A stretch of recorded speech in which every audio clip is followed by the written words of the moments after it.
The Trump administration is ramping up its efforts to trace the funding behind Antifa. At the president's roundtable Wednesday, officials describing the coordinated campaign to expose the networks they believe are fueling nationwide unrest. The National News Desk, Jeff Harris, joining us.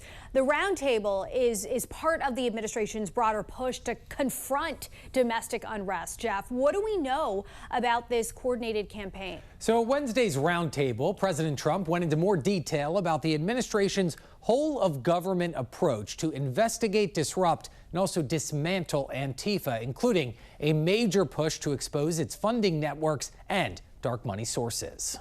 The roundtable featuring several cabinet members and independent journalists, including Katie Davis-Court, who described recently being assaulted by Antifa in Portland. Today, I am sitting here with a black eye and a concussion after being violently hit in the face with a metal pole. I watched 20 Antifa militants help my assault suspect escape into an Antifa safe house that is 1 block away from the ICE facility. Among those in attendance, Seamus Bruner, research director at the Government Accountability Institute, who echoed administration officials that unmasking Antifa will require tracing its finances, which is exactly what his team did. We followed the money, and we followed it to the top of what we call the protest industrial complex. Bruner describing what he calls, quote, Riot Inc., a corporate-style operation equipped with boots on the ground, marketing, and legal support. Dozens of radical organizations that have received more than $100 million from the Riot Inc. investors. Bruner also pointing to GAI investigation showing coordination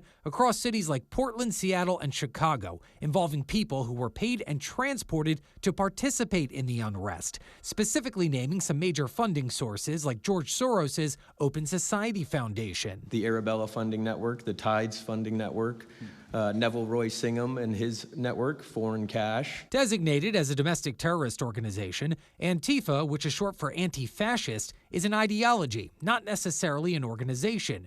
But it's been accused of organizing or encouraging violent riots, most notably during the 2020 Defend the Police protests and the more recent attacks against ICE facilities.